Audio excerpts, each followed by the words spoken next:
Welcome to 5 Minute Friday, everybody, where we share our best tips and tricks to help you get just a little bit better every week. Eddie, why did you spill your coffee, my dude? I've spilled my coffee, man. Right before we started. It's not a good omen. Well, come on, man. What you got? Come on, hurry up. Why are you messing with your hands? Because I've got coffee on it, man. Gosh. I totally hosed you on. I didn't know that you were just going to make it a comedic bit. Like, why not? Eddie spilled his coffee. Just go ahead. Yeah, let's start the show. Come on, let's go. Real life. 3, 2, 1, go. Okay, I've got a thing for you. Okay, what you got? We talk a lot about empathy on the show. We do. Ironically, you have come in to set me up for this. I love this. This was unplanned. This is awesome. Isn't this great? This is awesome. Okay, but have you heard of tactical empathy? Tactical empathy. Yes. That makes it more fun. That makes it sound a lot more cool, doesn't it? A little manly. Yeah. Man, it's tactical. You add tactical in front of again, anything. It's like kangaroos are all cute and cuddly. Right to the point, you say tactical kangaroo. Tactical kangaroos. Tactical kangaroos. And oh man, it gets cool. All right. Anyway. I've learned this from an FBI negotiator, hostage negotiator from the Split the Difference book that I've been listening to. No, never split the difference. Never split the difference. Yeah, you're not supposed to split. Yeah, don't split. You don't split hostages. That's the point. It's like you really can't get halvesies when you go to that kind of negotiation. Wow. You need to get the whole thing. You need to get the whole. That is the goal. All right. Yeah. So empathy. Tactical empathy. Here's the deal. People at their core hate the feeling of being misunderstood. Oh, yeah.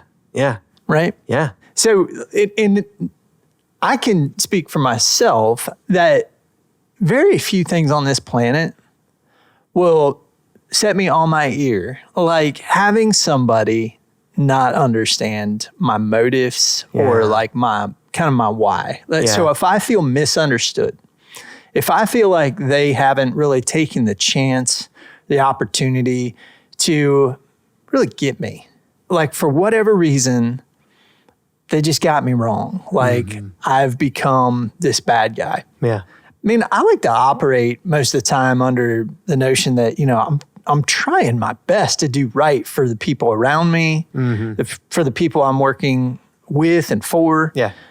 I really am trying hard because, frankly, it helps me sleep at night acting that way. I don't like having bad dealings. I don't like having fights. I don't like having relationships where things are you're just wrenching on each other all the time. I would much prefer to be in a spot where, I'm helping. Yeah. Sometimes people don't understand me that way. Sometimes people think I'm trying to get one on them or, like you just kind of get sideways with somebody that really can set you off kilter. Yeah. So empathy is where you're trying to, again, build rapport through helping somebody by understanding them. And this tactical empathy, like you're basically, he says you're using listening as a martial art. That is a martial art. And that's something that's lost. Yes. A lot. Yes. Like listening is the biggest part of having a conversation, I would say. And then also kind of interjecting good questions. We can have a whole nother conversation about that. But shut up and listen. We've learned this a lot on the podcast, having guests in, trying to work hard against kind of blathering everything that we might think, getting on a little rant or monologue when we could be listening to what they have to say and learning and understanding. And it's amazing what happens, particularly in a negotiation where you stop and listen, where you practice a little bit of active listening, where you say the things back to them. This goes back to the isopraxism that we talked about last week. Mirroring, That mirroring, like saying the last 3 words that they said. Saying the last 3 words that they said. Yes. Can be awkward when you first start. I can't count, but you know what I mean. It can be awkward. It can be awkward. When done well, it makes them feel like you're listening to them. You know who's really good at that? Who? Grandpa Harper. I wonder if he's practiced. I wonder if he's practiced that. I don't know. Like whenever you're talking to him, he'll like kind of slowly just kind of like say the last 3 words that you said. And it's like that active listening thing. And you're like, oh, he is hearing me. Yeah, he's hearing me. Yeah, he's engaged in the conversation. He wants to be here. Whereas if you're not doing any of that stuff and you're just sitting there in stoic, just silence, it actually can be kind of intimidating. Yeah. The fun part of this is that I think if you're really super awkward with it and you're like being, like mimicking somebody, it does a very different thing. Yeah. It really can make somebody angry very fast because they think you're making a joke of them. Right. Yeah. If you're good at this, you're reframing. Slightly reframing, but helping them to know that you got it. Yeah. You really listen to what they had to say. You're clarifying. You're giving them a chance to clarify. Once they feel that empathy, they're going to open up in a way that they would not have opened up before because they're going to feel like you're trying to understand them. And that puts them in a totally different emotional state and frame of mind. And a lot of negotiation is trying to get somebody in the correct emotional state to deal with you. Yeah, I want to go back to the ask good questions aspect of this. I think, mirroring is definitely a part of this where, you're kind of showing that you're actively in the conversation, but also just during the conversation, you're asking just simple questions to prompt. Doesn't need to be anything crazy. Be like, oh, that's crazy. Why do you think they did that? What do you mean? What, can you tell what like almost kind of like a therapist would do or like a counselor would do. They're trained to ask these questions. That is on purpose. It gets people to open up. And also it makes them feel like, oh, they actually care about my problem. All right. I totally am guilty in not doing this all the time. But at the same time, like, man, that's one thing that I can look around and see that a lot of people do struggle with is that they'll shut up and listen almost too much.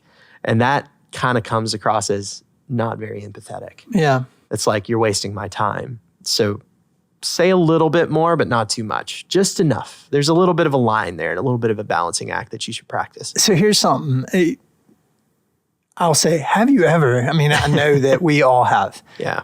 You get in a situation where you did wrong. You know you did wrong and somebody's mad at you. Yeah. And you've got that discomfort and you've got to have a call. Yeah. Hey, you got to go to this person. One of the methods that was suggested is lead with an apology. Oh, yeah. Right? Very, very first thing you say, and that apology might even be a little self-deprecating. Yep. I'm a jerk. I'm so sorry. Like the very first words out of your mouth. Yeah. I'm a jerk. Yeah. The first thing that you've incited in them is like almost an empathetic reaction. And you're also an empathetic reaction in them and in you where you're going, I understand something about your emotional state right now with me. Yeah. I'm going to take the awkward. I'm going to take it out of the box. I'm going to go ahead and put it in front of you. I'm a jerk. I'm going to own that. Yeah. I'm going to take ownership over my stupid statement or whatever the heck it is. Yeah. And outing yourself like that's a huge step. Blood pressure comes down. Yep. Yeah. Okay. You've Now immediately we talk. diffused them if you can just say, I'm a moron or I'm a jerk or whatever. I'm a jerk. Like that self-deprecation, it can go a long way. Not to like undermine yourself completely, but it can. And also just show like, I don't think that I'm perfect. Yep. I know I'm a work in progress too. All right. And I know I get stuff wrong. And that goes a long way in just interacting with anybody. Yep. Anybody. It's interesting when you interact with people, and this is something that's broken down in the book, that there are kind of two sides of everybody. There's the side that presents, and then there's everything that's going on subsurface. Internally, yeah. And as a hostage negotiator, this guy, people lie to you, people tell you stories, people do anything possible to try to mislead you, misguide you, whatever. His job was to get to the second half, was to get to the side that was like the subsurface, like what's going on. Yeah. Right. And the best way he could do that is by listening well, asking some good questions, and trying to get that person to surrender information that they shouldn't have surrendered. Yeah. Like the whereabouts of a person in the building or something like that. Maybe a a crack between the person that planned the bank robbery and the person that was helping.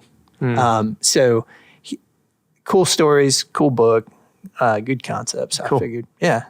This is a good one, dude. Yeah, I think this is definitely one that we should all try to practice more. So, Tactical empathy. It's tactical very empathy. cool sounding too. Yeah, it is very cool sounding. All right, like a tactical kangaroo. All right, guys. Well, hey, go build something awesome.